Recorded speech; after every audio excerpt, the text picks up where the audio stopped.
পরিবারকে সময় দিন। পরিবারকে সময় দেয়া অনেক জরুরি।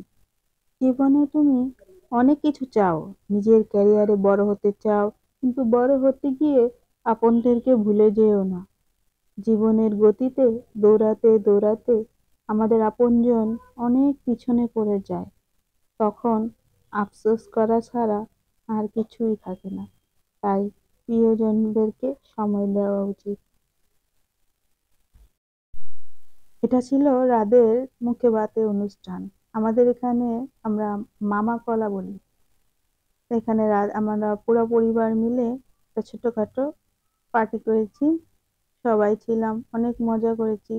সবাই আমাদের রাদের জন্য দোয়া করবেন, যেন মানুষের মতো মানুষ হতে পারে, সুস্থ থাকে। আল্লাহ যেন সব আমাদেরকে, আমাদের রাতকে বদনজর থেকে বাঁচায় রাখে। Thanks for watching. আসসালামু আলাইকুম।